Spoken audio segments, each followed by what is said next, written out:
தனம் தரும் கல்வி தரும் ஒரு நாளும் தளர்வறியா மனம் தரும் தெய்வ வடிவம் தரும் நெஞ்சில் வஞ்சமில்லா இனம் தரும் நல்லனவெல்லாம் தரும் அன்பர் என்பவர்க்கே கணம் தரும் பூங்குழலால் அபிராமி கடை கண்களை. இன்றைக்கி நம்ம ரொம்ப முக்கியமான ஒரு சப்ஜெக்ட் பேச போகிறோம். இதை ஸ்கிப் பண்ணாமல் பாருங்கள். இந்த சப்ஜெக்ட் பார்க்கும்போது உங்கள் ஜாதகம் உங்கள் கையில் இருந்தால் ரொம்ப நல்லது. அப்படி இல்லைன்னா இந்த சப்ஜெக்டை ஒரு தடவை கேட்டுட்டு பிறகு உங்கள் ஜாதகத்தை வச்சு இன்னொரு தடவை கூட பாருங்கள். உங்களுக்கே பல விடைகள் உங்களுக்கு புரிய வரும். ஒரு கோர்ட்டில் ஒரு கேஸை என்ன பண்ணுவாங்கன்னா திடீர்னு முடிச்சு வைப்பாங்க. முடிச்சு வைக்கிறதுனா என்ன? சரி, ஒன்று அந்த சம்மந்தப்பட்டவங்க யாராவது ஒருத்தவங்க வாபஸ் வாங்கிடுவாங்க. வாபஸ் வாங்கிட்டாங்கன்னா என்ன பண்ணணும்? அதுக்கு பிறகு அதை வாதாட முடியாது. அதனால் என்ன பண்ணுவாங்கன்னா முடிச்சு வைப்பாங்க. இப்படி தான் நடக்கும். அப்போ பரஸ்பரம் சரி இதுக்கு பிறகு இது ஒன்று வேணால் நம்ம சமாதானமாகிடுவோம் அப்படிங்கிறதுக்கு தான் முடிச்சு வைக்கிறது. இந்த முடிச்சு வைக்கிறதுக்கு முன்னாடி அவங்க ஏன் வாபஸ் வாங்குறாங்கன்னா, ஒன்று அவங்க தவறை உணர்ந்திருப்பார்கள். சரி, நம்ம எப்படி இனிமேல் நம்ம நடந்துக்கணும், நம்ம மேலே சில தப்பு இருக்குது, அதனால தான் இது நடந்துருச்சு, இனிமேல் நம்ம இந்த தப்பை இல்லாமல் இருந்தால் நம்ம நல்லா இருப்போம் அப்படின்னு இப்படி அவங்க குற்றத்தை ஒன்று ஒத்துக்கணும். இல்லை தான் மேலே ஒரு தவறு இருக்குன்னு தெரிஞ்சு அதை மாற்றிக்கிறதுக்கு முயற்சி பண்ணணும். அப்போ தான் வாபஸ் வாங்குவாங்க. அப்போ தான் இது முடிச்சு வைக்கப்படும். சண்டை போட்டுக்கிட்டே இருக்கிறதுனால எந்த விதமான பிரயோஜனமும் இல்லை. தர்மசாஸ்திரப்படி ஒரு தவறை ஒரு மனிதன் முதல்ல ஒத்துக்கணும். நான் ஒரு தப்பு பண்ணியிருக்கேன் அப்படின்னா எனக்கு தெரியாமல் ஒரு தப்பு நடக்க போகிறதில்ல. சார், என் மேலே அபாண்டமாக ஒருத்தவங்க பழி சுமத்திட்டாங்க சார் அப்படின்வாங்க. அபாண்டமாக என்னை தப்பு நமக்கே தெரியும் நம்ம தப்பு பண்ணியிருக்கோமா தப்பு பண்ணலையான்னு. நம்ம ஏதாவது ஒரு ஹிண்ட்டு நம்ம இருந்திருந்ததுன்னா அவன் 2 ஆக்குவான் 3 ஆக்குவான், அது அவனுடைய வேலை. ஆனால் அந்த ஒன்று இருக்கிறது நம்ம கையில் தான் இருக்குது. ஒரு ஃபுல் ஸ்டாப் வச்சது யார்? ஃபுல் ஸ்டாப் வைக்காமல் விட்டுருந்தோம்னா அவன் 2 ஆக்க முடியாது 3 ஆக்க முடியாது. அப்போ 3 ஆக்குறான் 2 ஆக்குறான்னா நமக்கு ஒரு ஃபுல் ஸ்டாப் வச்சுருக்கோன்னு அர்த்தம். ஸோ அப்போ நம்ம என்ன பண்ணக்கூடாது? ஒரு தப்பு வாழ்க்கையில் நடக்குதுன்னா நமக்கே அது முன்னாடி தெரிஞ்சிடும். அதனால தான் நம்ம லைஃப் என்ன ஆகுதுன்னா நிறைய இடங்களில் செட்டில் ஆக முடியல. நம்ம லைஃப்பில் நாம் நினைக்கிறது நடக்க மாட்டேங்குது. நம்ம ரொம்ப கைகூடி வரக்கூடிய திட்டங்கள்லாம் பலகீனமாகி நின்று போயிடுது. ஒரு நல்ல போஸ்டிங்கிலே உட்காந்துருக்கோம்னா அந்த போஸ்டிங்கில் ரொம்ப நாள் தொடர முடியல. சில பேருக்கு விதுக்குன்னு இருக்கும், எப்போ இந்த போஸ்ட் நம்மளை விட்டு போகும் அப்படின்னு. சில பேர் சம்பாதிக்கலான்னு யோசனை வரும், எல்லாம் ரெடி பண்ணுவாங்க, ஆனால் சம்பாதிக்க முடியாது. இன்னும் ஒரு சில பேருக்கு பார்த்திங்கன்னா சம்பாதிக்கிறதுக்கு நல்ல யோகங்கள் அந்த சம்பாதிச்சு விட்டுடுவோம், யாருக்கும் தெரியாமல் விட்டுடுவோம். அது எவனுக்காக தெரிஞ்சால் பிரச்சனை ஆகிடுமேன்னு நம்ம தெரியாமல் வச்சுப்போம். கடைசியில் போனதுக்கு பிறகு அவன்கிட்ட சொல்ல முடியாது. அப்போது ஒரு லைஃப்பில் செட்டில் ஆக முடியல, ஃபேமிலியில் செட்டில் ஆக முடியல, வாழ்க்கையில் செட்டில் ஆக முடியல, கௌரவமாக ஒரு விஷயத்தை நம்ம ஒரு தகுதியை உயர்த்திக்க முடியல. இதுக்கு என்ன காரணம்? சில பேர் உயர்த்திக்கிட்டே வராங்களே, அதுக்கு என்ன காரணம்? இப்போ 2 பற்றி தான் நம்ம அலசி ஆராய போகிறோம். இது ஒரு உண்மையான சப்ஜெக்டு, முக்கியமான சப்ஜெக்டு. உங்கள் ஜாதகத்தை வைத்து தான் இந்த சப்ஜெக்ட் பேச போகிறேன். இதில் ஒவ்வொரு ராசிக்கும் எப்படி இருக்குன்னு தனிப்பட்ட முறையில் விவரிக்க போகிறோம். அதுக்கு முன்னதாக இந்த பிளானட் பொசிஷனை பற்றி உங்களுக்கு சொல்லிடுறேன். அதற்கு பிறகு ஒவ்வொரு ராசிக்குள்ளே வரேன். இப்போது உங்களுக்கு லக்னம் நல்லா இருக்கணும். லக்னம் நல்லா இருந்தது, உங்கள் ஜாதகத்தில் நீங்கள் லைஃப்பில் செட்டில் ஆகணும் அப்படிங்கிறது யார் யார் செட்டில் ஆகுவாங்க? யார் செட்டில் ஆகுவாங்க? I am settled sir, I am unsettled sir. நமக்குள்ளே நமக்கு அந்த கேள்விக்கு பதில் நமக்கு மட்டும்தான் இருக்கும். வாழ்க்கையில் நிறைய நடிச்சுக்கிட்டே இருப்போம். செட்டில்னால் எப்படி? ஒருத்தன் செட்டில் ஆகிட்டான் சார், நான் மட்டும் செட்டில் ஆகலை சார். ஒருத்தன் என்னோட படித்தவன் நல்லா வந்துட்டான், நான் மட்டும் முன்னேறவே முடியல. என்ன காரணம்? ஃபஸ்ட்டு என்னென்னா அவனுக்கு லக்னம் செட்டில் ஆனவனுக்கு லக்னம் நல்லா இருக்கும். லக்னத்துக்குரியவன் உச்சம் ஆட்சி நட்பு பெற்றிருந்தால் அவன் வாழ்க்கை நிலை பெறும். 2ஆம் பாவம் சொல்லுவாங்க. பாவம் இல்லை, பாவம். பாவம்ங்கிறது வேற, பாவம்ங்கிறது வேற. 2ஆம் பாவம் பார்த்தீங்கன்னா செல்வம், குடும்பத்தை குறிக்கும். இதில் குரு, சுக்கிரன், புதன் போன்ற சுபகிரகங்கள் இருந்தால் அவனும் வெற்றி பெறுவான், செல்வம் நிறைய கிடைக்கும், குடும்ப வாழ்க்கை நல்லாயிருக்கும். 4ஆம் பாவம் ஒருத்தனுக்கு சொந்த வீடு, மன நிம்மதி கிடைக்கணும்னா, அவனுக்கு மன அமைதி கிடைக்கணும்னா 4ஆம் பாவத்துக்குரிய கிரகங்கள் இருக்கணும். 7ஆம் பாவம் தான் ரொம்ப முக்கியம். கூட்டாளிகள், கல்யாண வாழ்க்கை. சில பேர் கல்யாணமே நடக்காது, சில பேர் கல்யாணம் நடந்து கஷ்டப்படுவான், சில பேருக்கு கல்யாணம் கூட்டாளிகள் அமைய மாட்டாங்க. அப்படி இதெல்லாம் சரியாக அமைஞ்சால் தான் நமக்கு குடும்ப வாழ்க்கை நிலை பெறும். அப்போ 7ஆம் பாவம் ரொம்ப பார்த்துக்கணும். அடுத்த 10ஆம் பாவம் நம்ம பார்க்க வேண்டிய பாவம் லக்னம், 2ஆம் பாவம், 4ஆம் பாவம், 10ஆம் பாவம். 10ஆம் பாவம் தொழில் சம்பந்தப்பட்டது. இதில் சூரியன், சனி, புதன் இவங்கெல்லாம் வலிமை பெற்றிருந்தால் ரொம்ப நன்மை. அவங்க ரொம்ப பொசிஷன் வலிமையாக இருக்கணும். அடுத்த 11ஆம் பாவம் லாபத்தை நோக்கியது. இது இல்லாமல் ஒரு ஜாதகத்தில் குரு வலிமை பெறணும், சனி வலிமை பெறணும். இப்படி இருந்ததுன்னா அந்த ஜாதகம் செட்டில்டு, நிரந்தரமான நல்ல பலனை பார்க்க முடியும். இந்த அன்செட்டில்டு எப்படிங்க கண்டுபிடிக்கிறது? ரொம்ப சிம்பிள். லக்னாதிபதி, நல்ல கவனிங்க, லக்னத்துக்கு அதிபதி 6, 8, 12 அந்த பாவங்களில் பலவீனமாக இருந்தால் அவங்க அன்செட்டில்டு தான். அதுக்கு சில மாற்று முறைகளை கையாண்டால் தான் செட்டில் ஆக முடியும். இன்றைக்கி தெரிஞ்சுக்கிட்டிங்கன்னா உடனடியாக அது மாற்று முறைகளுக்கு என்னன்றதை ஜோதிட ரீதியாக உள்ளே போங்க, அப்போ தான் கண்டுபிடிக்கலாம். 10ஆம் பாவம் அதோட அதிபதி இந்த ராகு, கேது, சனி, செவ்வாயோடு தொடர்பு கொண்டாலோ பார்த்தாலோ சேர்ந்தாலோ அவங்களுக்கு பிஸ்னஸ் லாபம் கிடையாது. வேலையில் மாற்றம் நடந்துக்கிட்டே இருக்கும். ஒரு தொழில் ஒன்றா இருக்க முடியாது, தொழில் மாறிக்கிட்டே இருக்கும், வேலை மாற்றிக்கிட்டே இருக்கும். அதுமாதிரி 2ஆம் பாவம் பாதிக்கப்பட்டா, 2ஆம் பாவம் பாதிக்கப்பட்ட லக்னத்துக்கு 2ஆம் பாவம் பணம் தங்காது. 4ஆம் பாவம் பாதிக்கப்பட்டா இடம் மாறிக்கிட்டே இருக்கணும், ஒரு நிரந்தர பிளேஸ்மெண்ட் இருக்காது.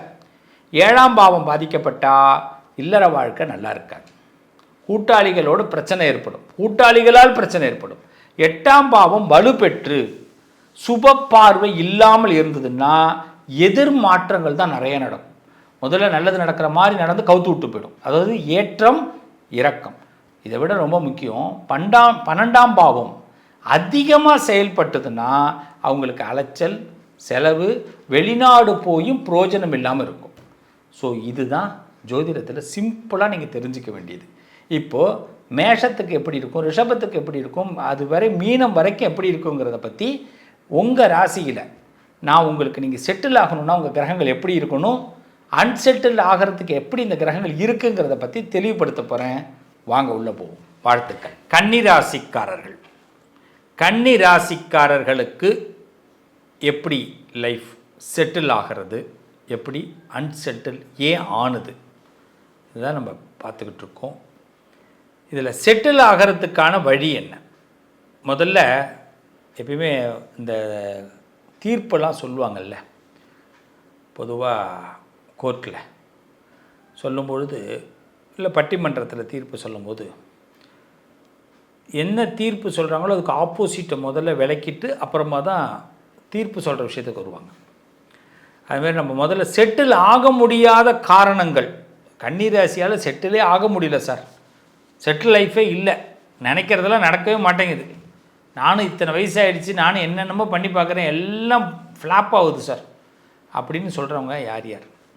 ஏன்? இதான் முதல். செட்டில் ஆக முடியாததுக்கு காரணம் என்ன அப்படின்னா, உங்கள் ராசியில் புதன் பலகீனமாக இருந்தால், உங்கள் லக்னாதிபதி பலகீனமாக இருந்தால், சனி தாமதமாக, அதாவது சனி உங்களுக்கு சாதகம் இல்லாமல் இருந்தால் உங்களுக்கு எல்லாம் டிலே ஆகும். ஆல் விஷயங்கள் எல்லாம் எதை தொட்டாலும் டிலே, தாமதம் தாமதம் தாமதம். இன்னொன்று எல்லாமே 2வது முயற்சி வெற்றி பெறும், முதல் முயற்சி ஃப்ளாப்பு. கல்யாண வாழ்க்கையாக இருக்கட்டும், ஒரு பிள்ளைங்க, ஒரு ஜென்ஸாக இருக்கீங்கன்னா, ஒரு லேடிஸை காதலிக்கிறீங்கன்னா அந்த காதல் சக்ஸஸ் ஆகாது. ஒரு லேடிஸாக இருக்கீங்கன்னா ஜென்ஸை காதலிக்கிறீங்கன்னா அந்த காதல் சக்ஸஸ் ஆகாது, 2வது தான் சக்ஸஸ் ஆகும். கல்யாண வாழ்க்கையிலேயே கல்யாணம் காதலிச்சு நான் சாதாரணமாக கல்யாணம் பண்ணிட்டேன் சார் அப்படின்னா அந்த முதல் வாழ்க்கை நமக்கு இனிமையாக இருக்காது. இப்படி தான் சில பேருக்கு முதல் வாழ்க்கையே முடிஞ்சு போச்சு, எனக்கு ரெண்டாவது வாழ்க்கையே இல்லை அப்படின்னா முதல் வாழ்க்கையில் நிம்மதி இருக்காது. அப்போ இது என்ன ஆகும்னா, அந்த கன்னியா ராசியை பொறுத்த வரைக்கும் புதன் பலகீனம் ஆகிடக்கூடாது, சனி சாதகம் இல்லாமல் போயிட்டார்னா எதை தொட்டாலும் தாமதம், விலக்கி வைக்கப்படுவார்கள்னு சொல்லுவாங்க. குடும்பத்திலேயே யார் மூலமாவது குடும்பத்திலேருந்து நம்மளை கொஞ்ச நாள் விலக்கி வைப்பாங்க, வனவாசம்னு சொல்லுவாங்க. கன்னிராசிக்காரர்கள் அடிக்கடி வனவாசம் செல்லணும். உங்களை மட்டும் மதிக்க மாட்டாங்க குடும்பத்தில், இல்லைன்னா உங்களை வெறுப்பாங்க, இல்லைன்னா உங்களை கண்டு பயப்படுவாங்க. ஐயோ அந்த ஆள்கிட்ட வச்சுக்க மாட்டேன் அப்படின்வாங்க. நம்மளை ஒரு மோசமாக சித்தரிச்சிருவாங்க. எவ்வளோ பெரிய கொடூரம்! ஒருத்தன் தப்பு பண்ணால் தண்டனை அனுபவிக்கலாம், தப்பு பண்ணாமையே தண்டனை அனுபவிக்கிற ஒரு ராசினா அது கன்னிராசி தான். அதுவும் பார்த்திங்கன்னா அவப்பெயர்கள், ஐயோ அந்த பொம்பளை அப்படின்வாங்க. அப்புறம் ஐயோ அந்த ஆம்பளை சாதாரணமான இல்லை, இப்போ ஒன்றுமே நம்ம பண்ணியிருக்க மாட்டோம், நம்மளை விடலாம் மோசமாக பண்ணியிருக்கிறவன் எத்தனையோ பேர் இருப்பான். ஆனால் நம்ம மேலே ஒரு கரப்ட் இருந்துக்கிட்டே வரும். காரணம் இந்த சனி சாதகமாக இல்லை, புதன் பலவீனமாக இருக்கிறது, லக்னாதிபதி பலவீனமாக இருக்கிறது. அடுத்து ரொம்ப முக்கியம், குரு பாதிக்கக்கூடாது. உங்கள் ராசிக்கு குரு பாதிக்கக்கூடாது. அதே மாதிரி 10ஆம் பாவம் 2ஆம் பாவம் பாதிக்கக்கூடாது. 2ஆம் பாவம் உங்கள் லக்னத்துக்கு 10ஆம் பாவம், லக்னத்துக்கு 2ஆம் பாவம் பாதிக்கக்கூடாது. உங்கள் ஜாதகத்தில் குரு பாதிக்கக்கூடாது. அப்படி இருந்தால் ராஜ குழப்பம் ஏற்படும். சாதாரண குழப்பம் இல்லை, ராஜ குழப்பம். அதை தீர்க்க முடியாது. நம்ம எங்கேயாவது யார்ட்டையாவது சரணடைஞ்சாதான் தீர்க்கலாம், நம்மளோட ஈகோவை விட்டால் தான் தீர்க்கலாம். சரி விட்றா, இப்போ என்னடா பண்ணணும் சொல்டா அப்படிங்கிறதுக்கு வரணும். அது பள்ளிக்கூடமாக இருக்கட்டும், காலேஜாக இருக்கட்டும், வேலையாக இருக்கட்டும், கல்யாண வாழ்க்கையாக இருக்கட்டும், குழந்தைங்களாக இருக்கட்டும், நம்ம அரசியலாக இருக்கட்டும், அதிகாரமாக இருக்கட்டும், கலைத்துறையாக இருக்கட்டும், என்னவாக இருக்கட்டும், இந்த 10ஆம் பாவம் 2ஆம் பாவம் பாதிக்கப்பட்டு குரு பாதிக்கப்பட்டிருந்தால் ராஜ குழப்பம் வரும். ராஜாவுக்கு குழப்பம் வந்தால் தீர்த்துடலாம், நமக்கு குழப்பம் வந்தால் நம்ம என்ன ராஜாவா? பதவியை மட்டும் ஆண்டவன் கொடுக்க மாட்டேங்கிறான், ஆனால் ராஜாவோட குழப்பத்தெல்லாம் கொடுக்குறான்னா அவன் எப்படி கெட்டிக்காரன். இதில் இன்னொன்று இருக்குது, செட்டில் ஆக முடியாததுக்கு காரணம் ராகுக்கேது சாதகம் இல்லைன்னா கவனம் சிதறிக்கிட்டே இருக்கும், ஒரு நிலைப்படாது. நீங்கள் என்ன தியானம் பண்ணாலும், என்ன யோகா கிளாஸுக்கு போனாலும் கன்னிராசிக்கு மட்டும் கவன சிதறுதல் இருந்துக்கிட்டே இருக்கும். மறந்துடுவோம், நாளைக்கு காலையில் இதை செய்வோம்னு சொல்லுவோம், மறந்துடுவோம், தூங்கிடுவோம். இல்லைன்னா சில பேருக்கு தீய பழக்கங்கள் ஏற்படுறதுக்கு எளிமையாக பாஸ் ஆகும். தீய பழக்கங்கள், தீய பழக்கங்கள்லாம் என்ன? Hot drinks, correct. நம்ம பெரும்பகுதி ஒரு 2-3 விஷயத்தை மட்டும்தான் தீய பழக்கங்கள்னு சொல்கிறோம். அது மட்டும் இல்லை, நிறைய தீய பழக்கங்கள் இருக்குது. அலட்சியம் கூட தீய பழக்கம்தான். அவரை பார்த்துக்கலாம் அப்படின்னு மறந்துட்டு தூங்கிடுவோம். எவனாவது காலையில் எழுப்பி விட்டால் தான் உண்டு நம்ம வேலைக்கு. ராத்திரி ரொம்ப தேவையில்லாமல் கண்ணை முடிச்சுட்டு இருப்போம். இப்போ இன்றைக்கெல்லாம் பார்த்துங்க, செல்ஃபோன் அடிக்ட் ஆகிறதே கன்னிராசி அதிகமாக செல்ஃபோன் அடிக்ட் ஆகுறாங்க. கன்னிராசிக்காரவங்க தான் செல்ஃபோனுக்கு ரொம்ப அடிக்ட் ஆகும். அதாவது எனக்கு அதெல்லாம் பிடிக்காதுன்னுவாங்க, அது இல்லாமல் அவங்களால இருக்க முடியாது. எதை பிடிக்கலேன்னு சொல்கிறாங்களோ அது இல்லாமல் அவங்களால இருக்க முடியாது. என்னங்க எவ்வளோ பெரிய ஒரு சாதாரண விஷயமா பேசுகிறோம், எவ்வளோ பெரிய கஷ்டம். அப்போ அதே மாதிரி பார்த்திங்கன்னா, இந்த சந்திரன் உங்களுக்கு சாதகமாக இல்லாமல் போயிட்டாருன்னா மன அமைதியை குறைச்சிடுவார், கட்டுமையான கோபம் வரும். எந்த இடத்துல கோபப்படக்கூடாதமோ அந்த இடத்துல கோபப்பட்டுருவோம். எந்த இடத்துல நல்ல பேர் வாங்கணும்னு நினைக்கிறோமோ அந்த இடத்துல நல்ல பேர் வாங்க முடியாது நம்மளால். நிறைய பேர் நம்மளை பார்த்துட்டு பயந்துக்கிட்டு போகிறவங்க தான் இருப்பாங்க. கன்னிராசிக்கு இவங்க ஏதாவது திட்டிட போகிறாங்க அப்படின்னு. அதே மாதிரி சூரியன் பலமில்லாமல் இருந்தாலும் உங்களுக்கு சுக்கிரனுடைய திசையோ, ரொம்ப முக்கியமான வார்த்தை கவனிங்க, சுக்கிரனுடைய திசை நடந்ததுன்னா நமக்கு தாறுமாறா டவுன் ஏற்படும். சுக்கிரன், அதாவது சூரியன் பலம் இல்லாமல் இருக்கிறது, சுக்கிர திசை நடந்ததுன்னா, சுக்கிர புத்தி நடந்ததுன்னா நமக்கு தாறுமாறா பலம் குறைஞ்சிரும். முதல்ல பண சிக்கல் ஏற்படும், கௌரவ சிக்கல் ஏற்படும். இதனால தான் நமக்கு செட்டில் ஆக முடியாது. இதெல்லாம் செட்டில் ஆகிறதுக்கு என்ன பண்ணலாம்? எனக்கு ரொம்ப பொறுமையை சோதிக்கிறீங்க. செட்டில் ஆக முடியாததுக்கு எங்களுக்கே தெரியுது. சரி, செட்டில் ஆகிறதுக்கு என்ன பண்ணணும் அப்படின்னா, புதன் நமக்கு வலிமை பெறணும். குரு பார்வை கிடைக்கணும், சனி சகாயமாக இருக்கணும், 10ஆம் பாவம் 11ஆம் பாவம் லாபத்தில் இருக்கணும், சந்திரன் சூரியன் பலம் பெறணும், குரு தசை சரியான திட்டமிடுதலை ஏற்படுத்தும், புதன் தசை சரியான யோகத்தை ஏற்படுத்தும், பொறுமைதான் அதிகமாக வழிகாட்டும். அப்போ கன்னிராசிக்காரவங்க செட்டில் ஆகிறதுக்கு கொஞ்ச நாள் எல்லாரையும் ஆட விட்டு பார்க்கணும். உங்கள் எதிராளிகள் தெரிஞ்சவங்க பக்கத்தில் உள்ளவங்க எல்லாரையும் அவங்க பேச்சுக்கு முதல்ல கேட்கணும், என்ன சொல்கிறாங்க அப்படின்னு கேட்டுக்கிட்டு அப்புறமா நம்ம கரெக்ஷன் சொல்லணும். இதுதான் கன்னிராசி. இது ரொம்ப அழகாக தெரிஞ்சுங்க, நீங்கள் சக்ஸஸ் ஆகிட்டே இருக்கலாம். ரெண்டாவது விஷயம், அதிகார வர்க்கங்களோடு பகச்சிக்காமல் அதிகார வர்க்கங்களோடு நட்பு பாராட்டணும். அதிகார வர்க்கத்தை ஒரு சிலருக்கு பிடிக்காது, நம்மளும் எதிர்க்கக்கூடாது. அவங்கள பகைச்சி கூட பாராட்டணும், நட்பு பாராட்டணும். அவங்கள பாராட்ட வேண்டாம், அவங்க ஃப்ரெண்ட்ஷிப்பை மட்டும் பாராட்டினா போதும். அதுமாரி உங்களுக்கு குரு தசை ஃபஸ்ட் கிளாஸாக வேலை செய்யும். குரு தசை குரு புத்திலாம் வரும்போது யோகத்தை கொடுக்கும். சந்திரன் பலம் பெற்று இருந்தான், சூரியன் பலம் பெற்று இருந்தான்னா பெண்கள் நிறைய ஹெல்ப் பண்ணுவாங்க. ஆண்களுக்கு பெண்கள் ஹெல்ப் பண்ணுவாங்க, பெண்களுக்கு ஆண்கள் ஹெல்ப் பண்ணுவாங்க. உங்களுடைய டெவலப்மெண்ட்டே உங்கள் குடும்பத்தில் உள்ளவங்க கிடையாது, வெளியில் உள்ளவங்க, அவங்க குடும்பம் சார்ந்தவங்க, குடும்ப நண்பர்கள் இப்படி இருப்பாங்க. அவங்க உங்களை டெவலப்மெண்ட்டை தூக்கி விட்ருவாங்க. நல்லா தெரிஞ்சுங்க, பெண்களுக்கு ஆண்கள், ஆண்களுக்கு பெண்கள். பொறுமையாக இருக்கிறது நிறைய பெருமையாக இருக்கலாம். கன்னிராசிக்காரர்கள் கண்டிப்பாக செட்டில் ஆக முடியும். உங்கள் எண்ணங்கள் தீவிரப்படுத்துங்க, அறிவு புரட்சி பண்ணுங்க, அறிவு மேலே மிகப்பெரிய நம்பிக்கை வைங்க, உங்கள் மேலே நம்பிக்கை வைங்க. அகந்தைன்னு கூட அதை வச்சுக்கலாம், தப்பு கிடையாது.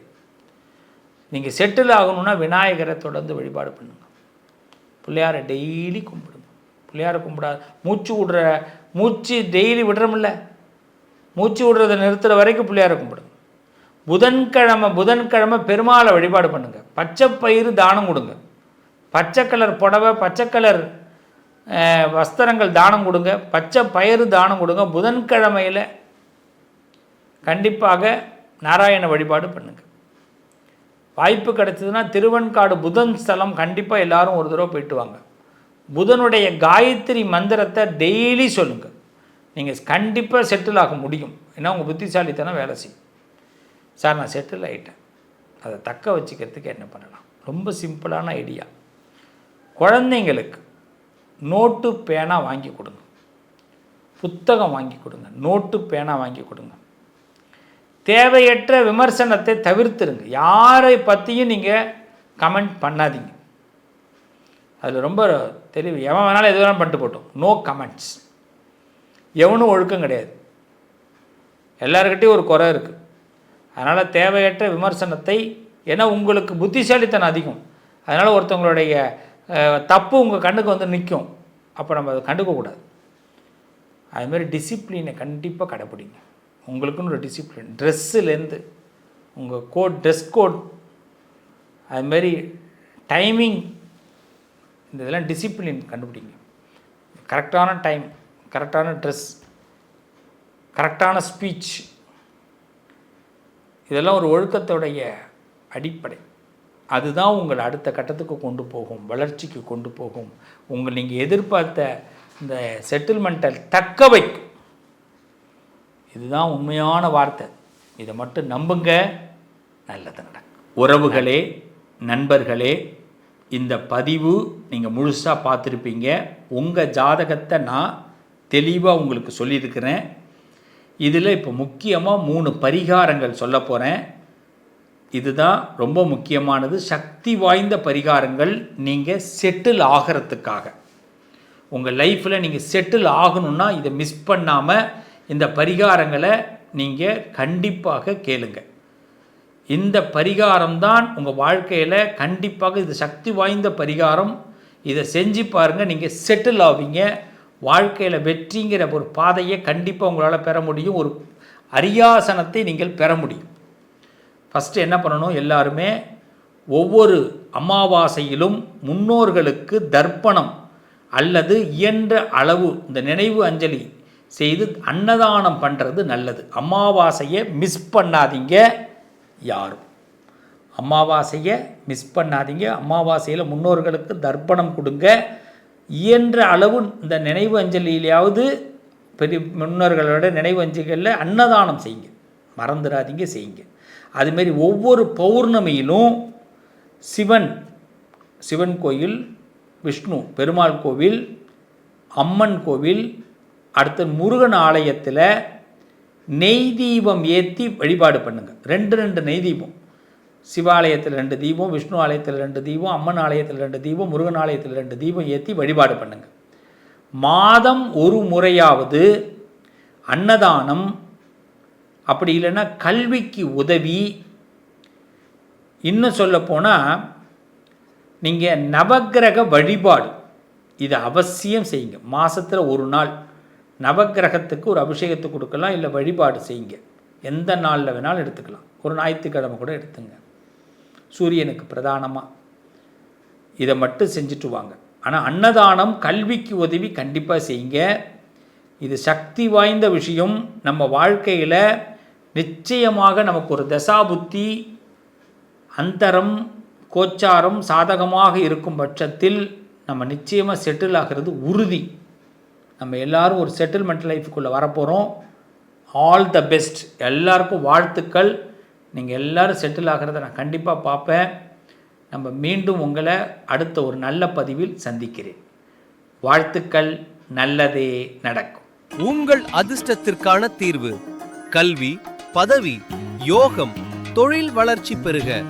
ஜாதகம், வாஸ்து, திருமண பொருத்தம் பார்க்கவும், பிரசன்னம் கேட்கவும். Positive lion doctor Sivasri Manikanda Sivam. தொடர்பு கொள்ள வேண்டிய வாட்ஸ்அப் எண் 7904137178.